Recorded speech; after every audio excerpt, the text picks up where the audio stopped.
அறிவார்ந்த அன்பு நண்பர்களே, வணக்கம். இன்றைக்கு நாம் பார்க்கவிருப்பது காதல், அதாவது லவ். நமக்கு ஒரு நபரை மிகவும் பிடித்து நமக்கு சொந்தமாக்கி அவரோடு ஒன்றாக வாழ்ந்தால் நன்றாக இருக்கும் என்ற எண்ணம் வரும் பொழுது அதற்கு பெயர்தான் காதல். அன்பு என்பது வேறு, காதல் என்பது வேறு. ஆங்கிலத்தில் இரண்டுக்கும் வேறு வேறு பெயர் இருப்பதாக எனக்கு ஒன்றும் தெரியவில்லை. இரண்டுக்கும் லவ் என்றுதான் கூறுகிறார்கள். உலகில் உள்ள அனைவரிடத்திலும் ஒரே மாதிரியான அக்கறை, பாசம் செலுத்தினால் அதன் பெயர்தான் அன்பு. நமக்கு பிடித்து சொந்தமாக்கி கொள்ள நினைக்கும் நபர் மீது அன்பு, அக்கறை, பாசம் வந்தால் அதற்கு பெயர்தான் காதல். காதல் என்பது எதிர்பார்ப்பு உடையது, அன்பு என்பது எதிர்பார்ப்பு இல்லாதது. காதல் என்பது நமது தேவைக்காக உருவாவது, அன்பு என்பது மற்றவர்கள் தேவைக்காக பொதுவாக உருவாவது. காதல் என்பது ஒருவேளை ஒரு நாள் மாறக்கூடும், அன்பு என்பது எப்போதும் மாறாதது. உதாரணமாக, ஒருவரை ஆரம்பத்திலிருந்து காதலிப்பார். சில நாட்களுக்கு பிறகு அவரது செயல்பாடுகள் பிடிக்கவில்லை, எனவே நான் இப்போது காதலிக்கவில்லை என்று கூறுவார். எனவே காதல் என்பது தேவை, சூழ்நிலையை பொறுத்து மாறும்.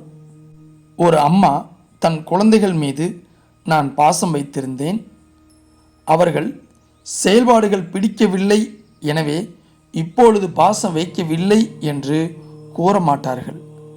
குழந்தைகள் என்ன தவறு செய்தாலும் பாசம் எப்போதுமே இருக்கும். எனவே பாசம் என்பது நிரந்தரமானது. பிடிக்காத ஒரு நபரிடம் அன்பு, பாசம், அக்கறை, கருணை வரலாம். ஆனால் பிடிக்காத நபரிடம் காதல் வராது. நாம் எதிர்பார்க்கும் நமக்கு பிடித்த குணங்கள், அழகு, அறிவு உள்ள ஒரு நபர் மீது வைக்கும் ஒரு அன்புக்கு பெயர்தான் காதல். நாம் எப்படி ஒருவரை காதலிக்கிறோமோ அதேபோல் அவரும் நம்மை காதலிக்க வேண்டும் என்று விரும்புவோம், எதிர்பார்ப்போம்.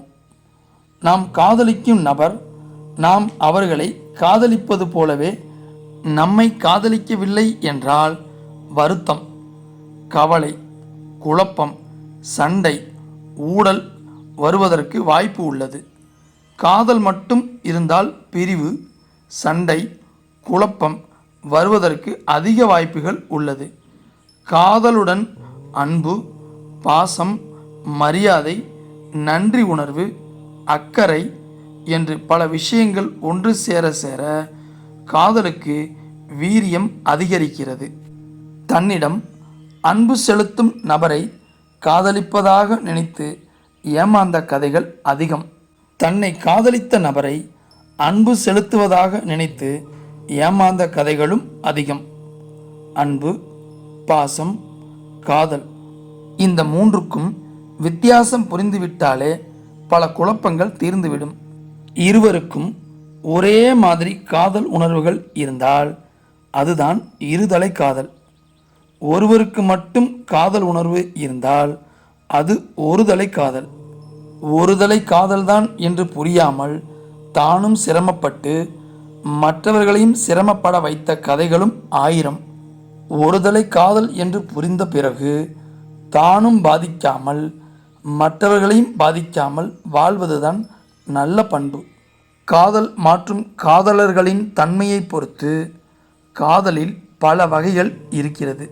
நண்பர்களே, ரதி ரகசியம் என்ற புத்தகத்தில் நமக்கேற்ற ஜோடியை கண்டுபிடித்து திருமணம் செய்வது எப்படி என்று விளக்கமாக விரிவாக இருக்கிறது.